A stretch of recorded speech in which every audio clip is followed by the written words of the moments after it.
Let's return to that stoush in the Senate over the Medicare rebate for cataract procedures. It's a measure that would affect about 130,000 patients every year, most of them elderly.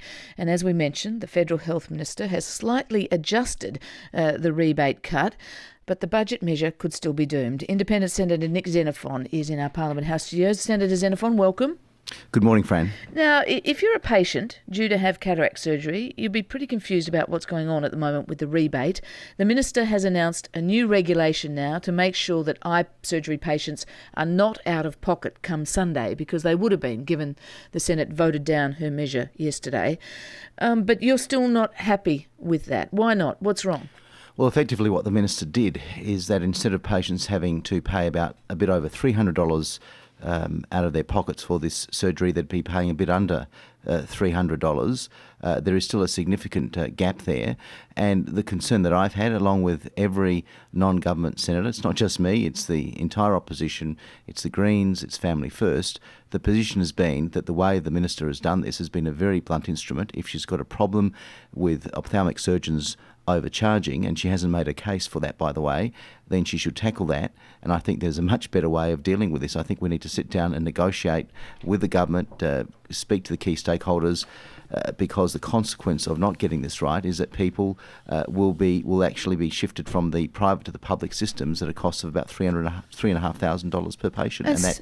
Senator, when you say that the Minister hasn't made the case for the fact that ophthalmologists are overcharging, I mean, she's been really red hot on this. This has been quite a tense standoff between the government, the Minister and the ophthalmologists.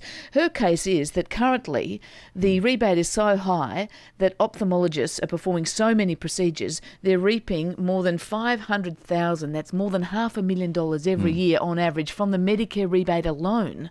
That's a lot of public money.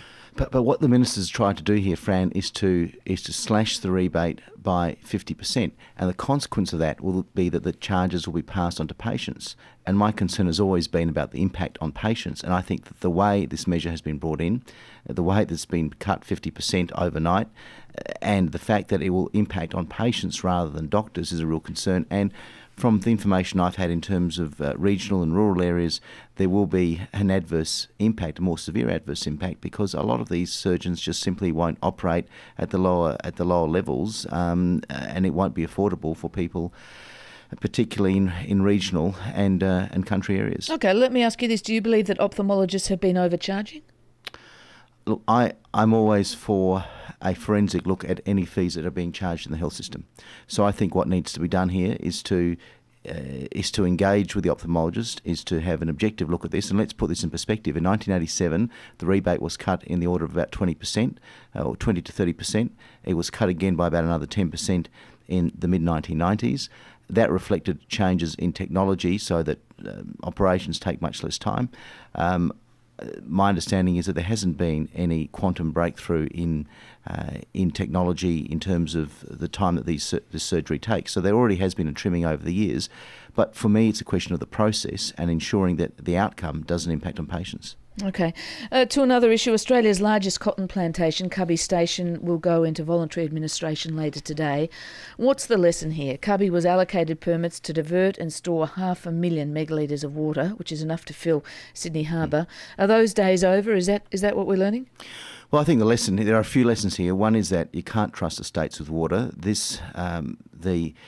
The licences to allow those earthworks for that massive storage facility were granted by the Queensland government. There's a lot of conjecture about how that process took place. There was something before the courts not so long ago about the regional operating plan. I agree with Senator Bill Heffernan, who says that this was a grand vision but on the wrong scale. And I think it indicates that we do need a national approach to the river, that having state against state looking at this is not the way to go forward.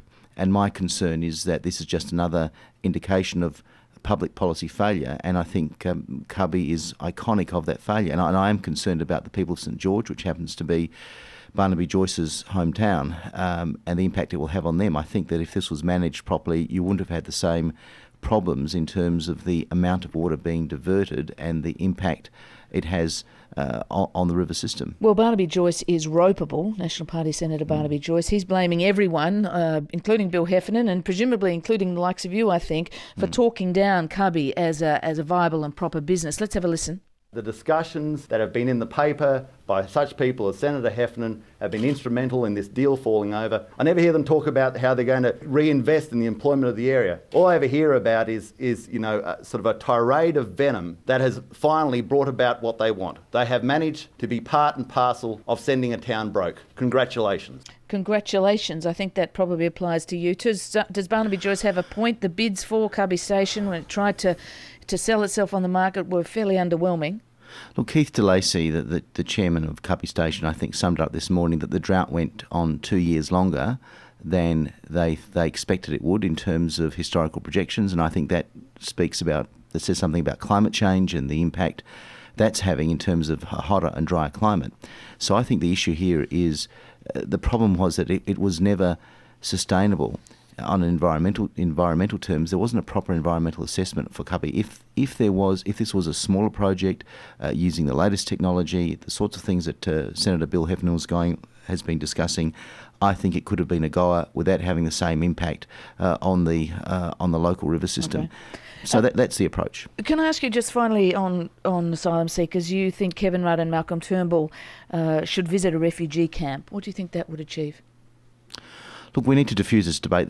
This debate really concerns me in the context of the direction it's going, and I think it's being entirely counterproductive. And I think we need to bear in mind, Australia signed up to the 1951 Refugee Convention for a very good reason. We're part of that convention, and if there are people in distress, people fleeing persecution, we have obligations under that convention. And why did that convention come about, Fran? When you look at the history of this, in 1938 at the Evian conference in Europe, there was just before Hitler annexed Poland, annexed Austria. There was a situation there where Australia's delegate to that convention, Colonel White, said that we won't be taking any Jews from Europe, fleeing persecution from Germany, who became stateless people in their own country. And I read this last night, and he said, we have no real racial problems. We are not desirous of importing one. Now, that was the attitude of Australia back in 1938.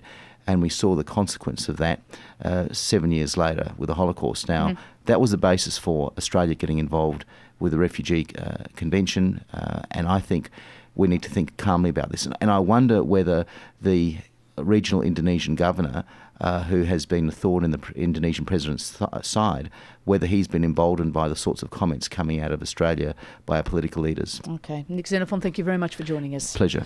Nick Xenophon is the independent South Australian Senator. It's 5 to 8.